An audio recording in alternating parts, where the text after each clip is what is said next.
This is Right from the Deep. I'm Karen Ball. And I'm Erin Taylor Young. And this is the podcast from writers for writers, answering the question, why am I doing this? Right. As writers, editors, and a former literary agent, we're in the deep with you, encouraging you and equipping you to find your truest story in the deep places. Get our show notes and more, including a free audio download on how to safeguard your writer's heart at rightfromthedeep.com. Hey guys, here's what's happening at Right from the Deep. Of course, thanks to all our patrons on Patreon. You help make this podcast possible. If you want to add your support, come visit patreon.com/rightfromthedeep. We'd sure appreciate it. We would. And thank you so much to our July sponsor of the month, Tammy Partlow. Yay! She is a speaker at women's retreats, and her debut novel, Blood Beneath the Pines, is a suspense set in the Deep South, and it's available. And she's working on the next book. I hope you'll visit it. And it's my turn for the wonder for this week. And you guys know that I love watching the birds, especially the birds that come to my yard. And I had something interesting happen. There was a bird that was there, and I was sure it was a spotted towhee. It was brown and rust and black and white and had white spots, and I was convinced it was a spotted towhee. But then I realized that the beak wasn't right, and the color of the beak wasn't right. And so I went to my trusty bird books. Son of a gun, if I didn't have black-headed grosbeaks showing up at my feeder. And I thought, how amazing is it that birds can look so alike and yet have these distinctive features that set them apart from each other?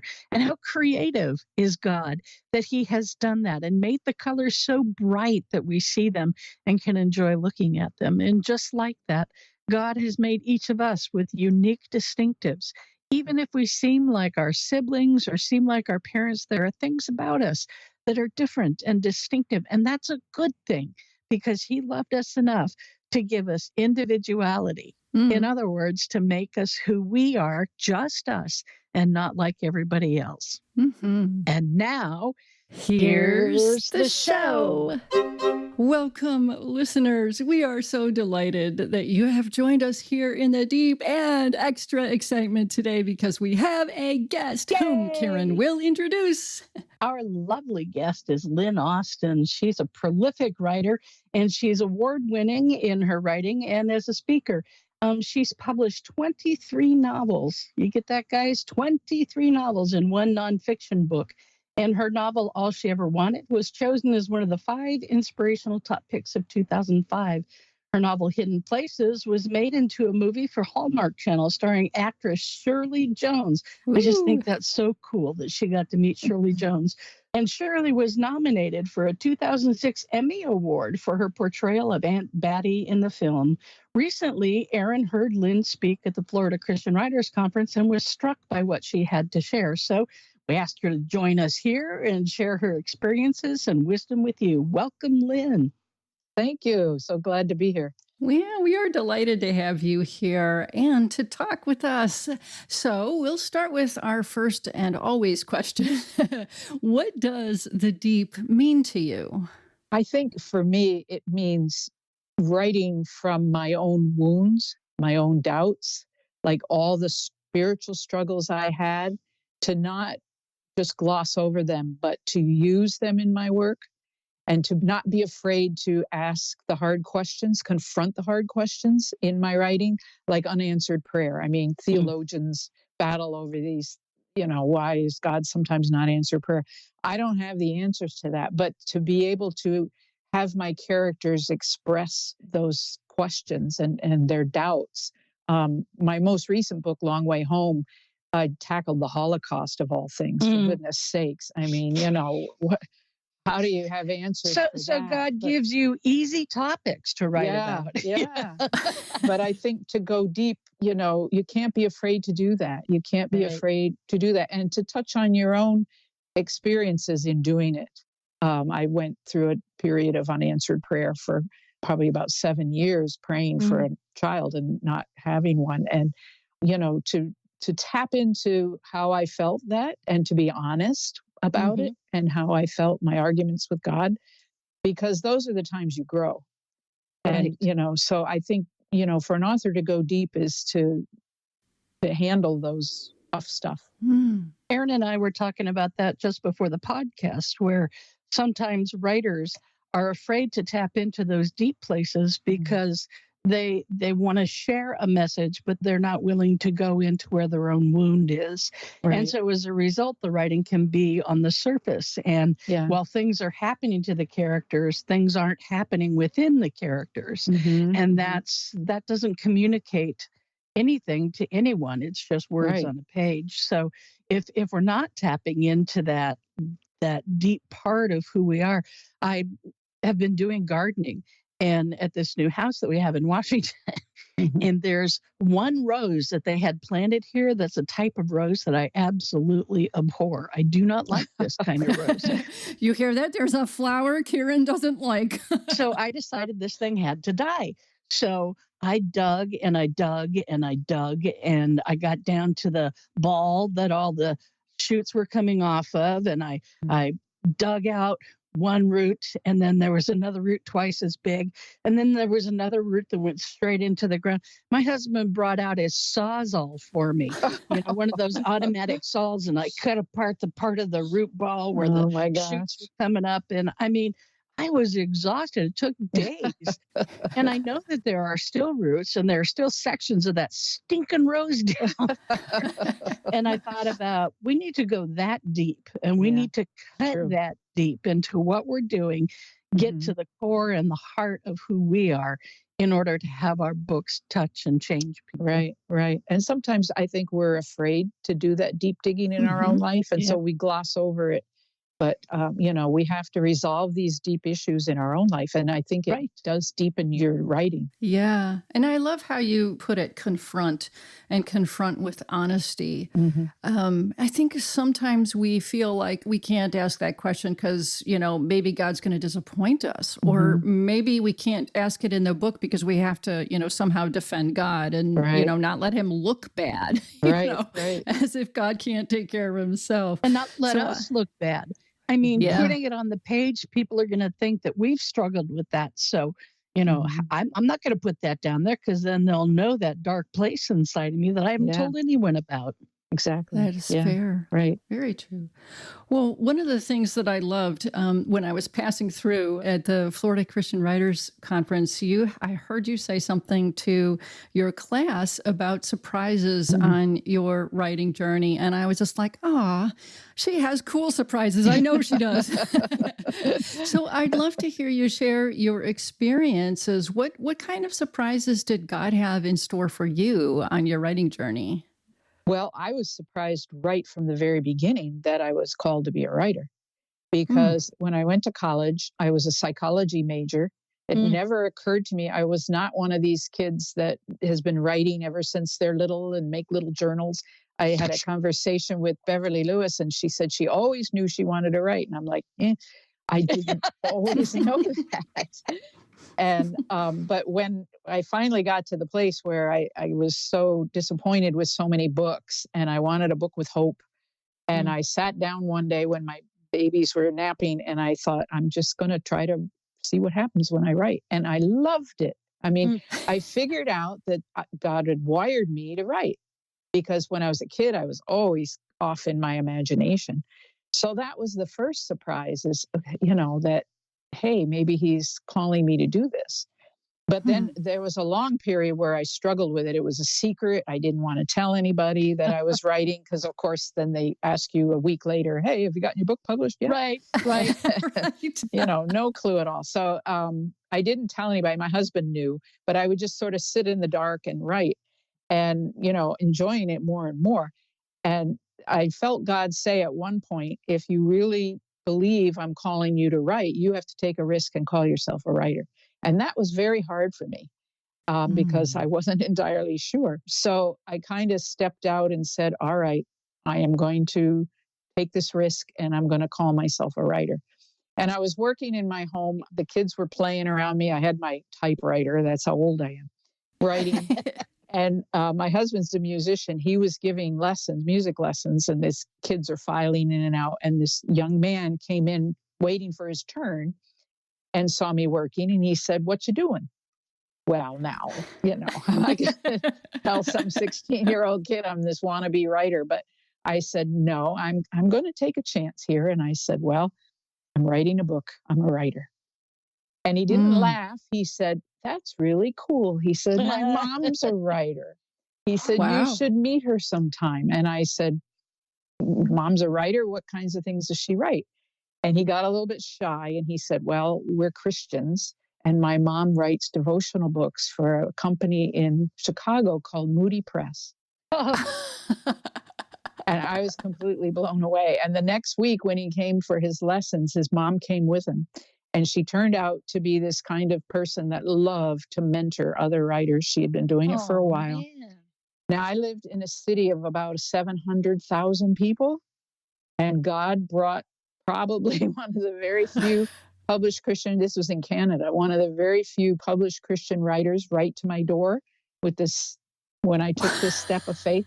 And I often wonder, would I be a writer? Would I have the success I've experienced if I hadn't taken that step?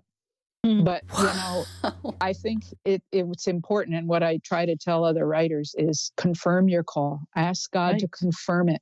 Because there were many times in the years afterwards when I wanted to quit, but I remembered that when I took that tiny little step of faith, he confirmed that call in such a surprising way. Trumpet student's mother for all things, and But such a God thing, though. Yeah, That is absolutely. such a God thing.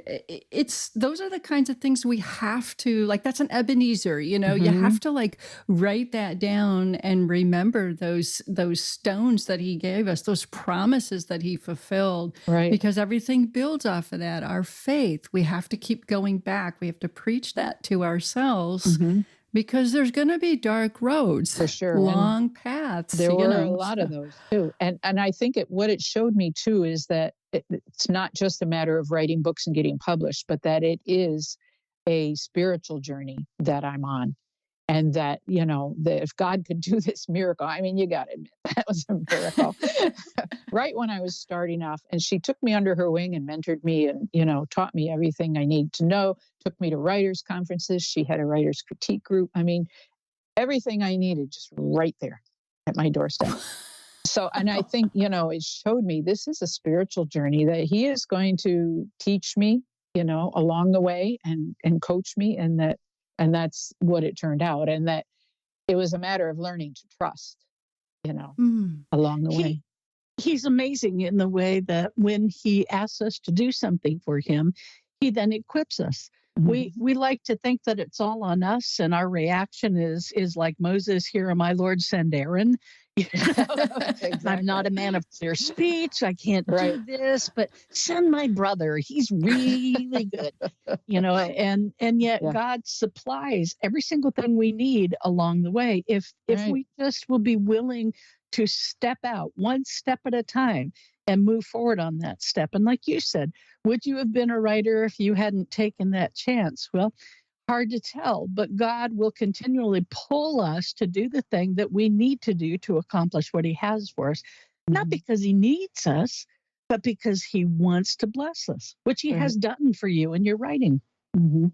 Yeah. And, I starting off, I didn't know anything. I barely knew how to write. I was reading Writer's Digest magazine and, trying to figure out writing. And here's somebody that not only knows about writing, but the whole publishing process and everything, just anything I needed to learn about the whole thing. It was just amazing. Yeah. It was. God is good. Right. I'm guessing that's not the last surprise he had in store for you, though. No, it was a matter of learning to trust. And because it started off with such a bang and such, blessings, there were a few surprises along the way of learning to trust his timing. It had been my prayer early on that family had to come first, that I didn't want this big writing career and send my children off to nursery school so that I could write. My family came first. And I reached a point where I had a manuscript finished, and this was the days before agents, and I'm sending it off and getting it back and sending it off and getting it back. And finally, a publishing company down in the United States said, we're interested, send the whole manuscript. which I did. And the waiting period was about a year. I'm Wow. waiting and waiting and waiting and hearing, okay, it's got another committee it has to go through and all that. And so finally it was in the last stages of the publishing process. And you should be hearing any day. So I'm not leaving the house. And back in those days, the phones were hooked onto the wall. So you didn't want to go too far. So I'm waiting for this, God to open the whole world of publishing up to me. And the doorbell rang. And it was the mail carrier. And he had a big black plastic garbage bag with my name and address taped onto it. And my first thought was, somebody's sending me garbage. I guess I don't have enough of my own. But I opened it up, and inside was my manuscript, and the box that I had mailed it in had burst open somewhere in a post office along the way. And they very kindly shoveled all these pages of my manuscript into this bag. And I'm looking through them, and some had tire tracks on them and footprints on them, just this whole mess. And this disintegrated box. And in the bottom of the box was a letter, and it said, "We're sorry, but we've decided not to publish your book." Oh, my. That's painful. That hurts. It was very painful. And it was like, I knew God had the power in his little finger to say yes, and I'd be off, and running. And so I guess I was surprised by, it just seemed it could have been rejected, but to come in a garbage bag, right. What are you going to think? The symbolism there I know. is just a little too hard to ignore. And it was not lost on me, believe me. Yes. So I'm asking for answers, Gord. Why? And within a week or two of this devastation, I was still very depressed. We were leaving on a family vacation. We were going from Canada down through the U.S., and my husband wanted to stop at every national park along the way. Oh, fun. And so I'm viewing all these great wonders of nature, and just looking up at them and like, well, God, why? And not feeling any answers. And so finally, when I got home from this vacation and I was putting all the pictures in the photo album, remember when we used to do that? Yes. Real photo albums. I'm looking at all these pictures side by side, the giant redwoods and the Tetons and the Rocky Mountains. And I realized God had been shouting at me all that time that he makes all things beautiful in his time. And that this just wasn't the time yet. Now, how many years later, 40 years later, I can say that, yes, I would have had to sacrifice family life and a lot of other things if that book had been published at that time. But at that moment, I didn't know. But to see all those God-given things, and at that point, did I have the faith? Did I have the trust?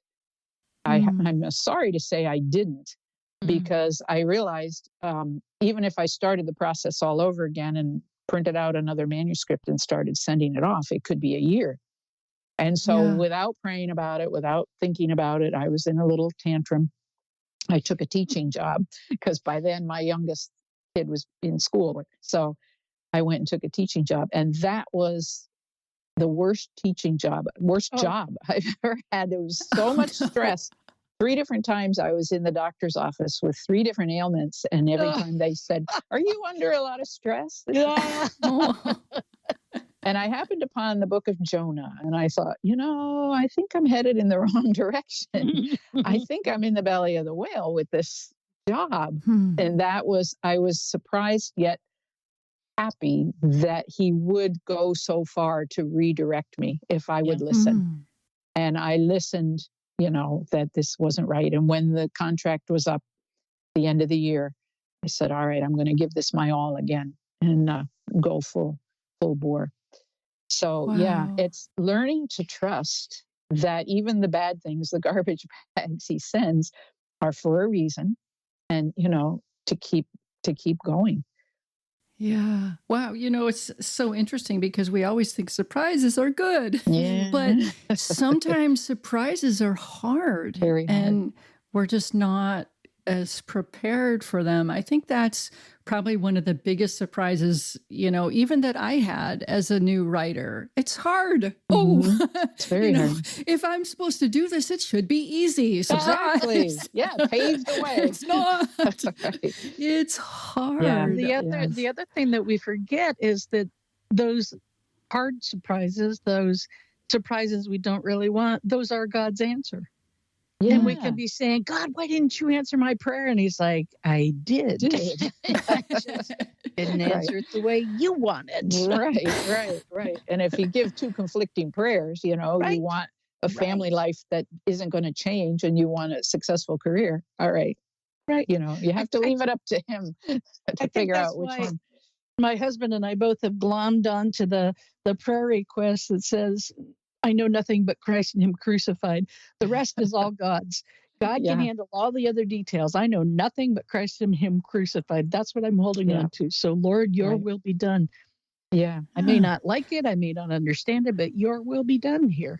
Right. But And I love that too. You're Yeah. praying like two different things. You're wanting two different things. And it's like, how are we not going to be disappointed at Yeah, that? right, It's right. kind of a no-win situation, Right. Yeah. No, but there is a win.